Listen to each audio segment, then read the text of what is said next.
আমি পরিষ্কার করে এখানে বলতে চাই, ইতিহাসের রেকর্ড হিসেবে 5ই জুলাই আমরা পরিষ্কারভাবে এই আন্দোলনের প্রতি আমাদের সমর্থন ঘোষণা করেছি। 6ই জুলাই বিএনপি মহাসচিব তারা প্রেস কনফারেন্স করে এই আন্দোলনের প্রতি সমর্থন ঘোষণা করেছে এবং এই কথাগুলো রেকর্ডে থাকা দরকার। হ্যাঁ, একটা সময় এসে যখন ফ্যাসিবাদীরা বলল যে এটা বিরোধী দলের আন্দোলন, বিরোধী দল হাইজ্যাক করছে, তখন কৌশলগত কারণে রাজনৈতিক দলগুলো, আমি ব্যক্তিগতভাবে তার সাক্ষ্য দিতে পারি, বিএনপি মহাসচিবের সাথে এ বিষয় নিয়ে আলোচনা হয়েছিল যে আমাদেরকে এমনভাবে অবস্থান নিতে হবে যাতে করে ফ্যাসিবাদীরা পুরনো কৌশলে আন্দোলন ধ্বংস করতে না পারে।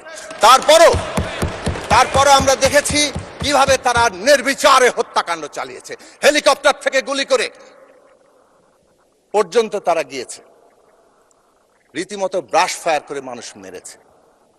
এবং শহীদের সংখ্যা নিয়ে এই বিতর্ক খুবই অনাকাঙ্ক্ষিত, এটা মাঝখানে বলে রাখলাম।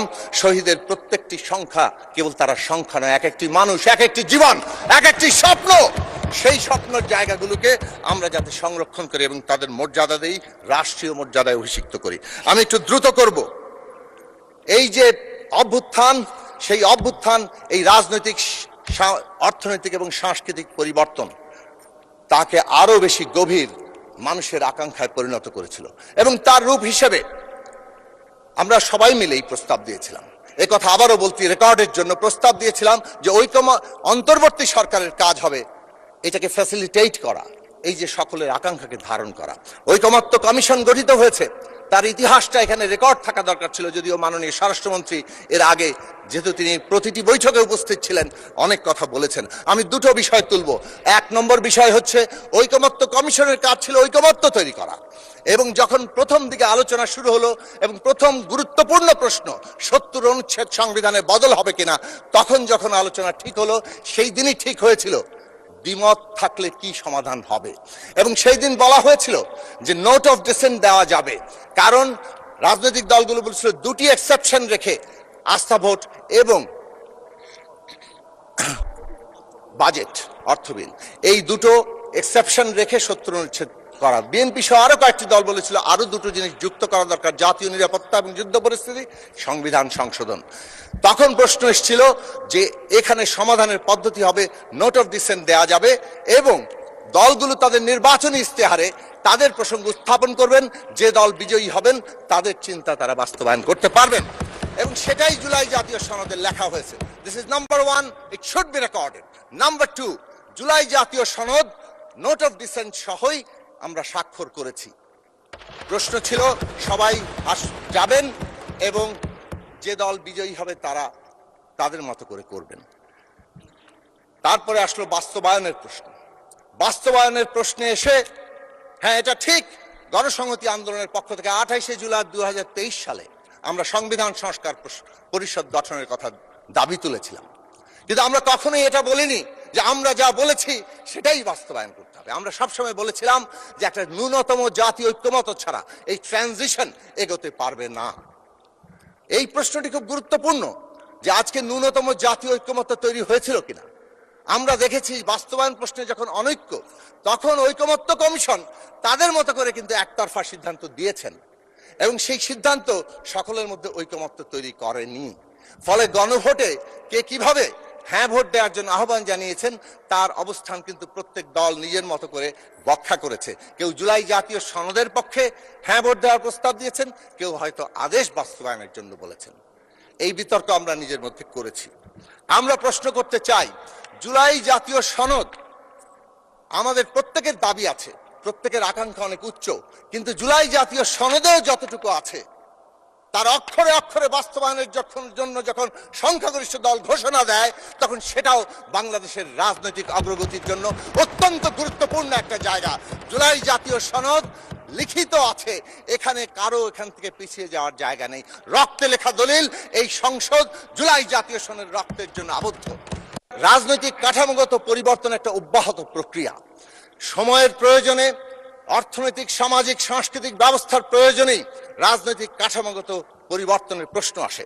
বাংলাদেশ 54 বছরের অন্তত একটা গুরুত্বপূর্ণ অংশ, বিশেষভাবে গত 17 বছর আমরা দেখেছি দিনে দিনে ক্রনিক ক্যাপিটালিজম কিভাবে রাষ্ট্র ক্ষমতা ব্যবহার করে পোষ্য অর্থনীতি তৈরি হয়েছে, কিভাবে রাষ্ট্র ক্ষমতা ব্যবহার করে ধন সম্পদ লুট করে নিজেদের ব্যক্তিগত পকেটে ঢোকানো আর বিদেশে পাচার করার জায়গা তৈরি হয়েছে।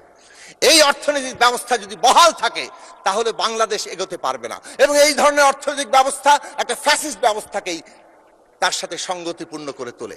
আমরা পরিষ্কারভাবে সে কারণে মনে করি অর্থনৈতিক এবং সামাজিক সাংস্কৃতিক প্রশ্ন এই যে রাষ্ট্র কাঠামো পরিবর্তনের সাথে অঙ্গাঙ্গিভাবে যুক্ত, এবং 31 দফা এবং তার পরবর্তীতে জুলাইয়ের এই যে প্রশ্ন, এবং আমরা যদি দেখি আমাদের যুগপৎ জোট এবং বিএনপির যে নির্বাচনী ইস্তেহার, বাংলাদেশে একটা অর্থনৈতিক সামাজিক সাংস্কৃতিক পরিবর্তনের জন্য দৃঢ় প্রতিজ্ঞা ঘোষণা করেছে।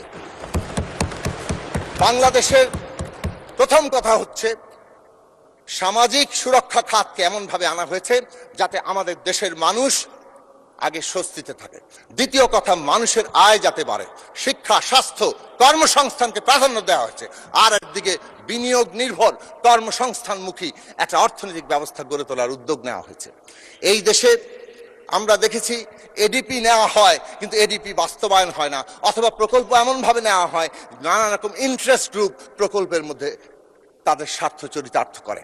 পুরো কাঠামোগত বদল আনা হচ্ছে, যে কাঠামোগত বদলে এই দেশে পাবলিক ইনভেস্টমেন্ট বাংলাদেশের যেমন জনগণের উপকার আসবে, তেমনি একই সাথে তা বেসরকারি বিনিয়োগকেও চাঙ্গা করবে, উৎসাহিত করবে। এই অর্থনৈতিক নীতি দর্শনে বাংলাদেশকে $1 ট্রিলিয়ন অর্থনীতি নেবে, কিন্তু কেবল সেটা অর্থনীতির আকারেই বড় নয়, একটা অন্তর্ভুক্তিমূলক অর্থনৈতিক ব্যবস্থা গড়ে তোলা যেখানে দেশের শ্রমিক, কৃষক, মেহনতি মানুষ, যারা গরিব মানুষ, তারা অন্তর্ভুক্ত হবেন, এবং কেবল অন্তর্ভুক্ত নয়, নাগরিক মর্যাদায় বাঁচার মতো মর্যাদা নিয়ে থাকবেন। এই সরকারের একটি গুরুত্বপূর্ণ অর্থনৈতিক দৃষ্টান্ত আপনাদের সামনে হাজির করে বলবো যে কিভাবে ডিরেকশন চেঞ্জ হচ্ছে। বিদ্যমান জ্বালানি সংকট চলছে আন্তর্জাতিক কারণে। আমরা এই সরকারকে দেখেছি মাননীয় প্রধানমন্ত্রীর নির্দেশনায় যে একটা ক্রাইসিস কিভাবে অপরচুনিটিতে পরিণত হতে পারে, অপরচুনিটিতে পরিণত করার জন্য, সংকটকে সুযোগে পরিণত করার জন্য ইতিমধ্যেই দুটো গুরুত্বপূর্ণ পদক্ষেপ নেওয়া হয়েছে। এক, বাপেক্সকে শক্তিশালী করে রিগ কিনে আমাদের দেশে যে পরিমাণ গ্যাস আছে যা ইতিমধ্যেই নানাভাবে পুরনো। ধন্যবাদ মাননীয় সদস্য। একদম সর্বোচ্চ টাইম আপনাকে অ্যালোকেট করা হয়েছে amongst all the members. 1 minute পাবেন। 1 মিনিট প্লিজ। আর একটা গুরুত্বপূর্ণ বিষয় হচ্ছে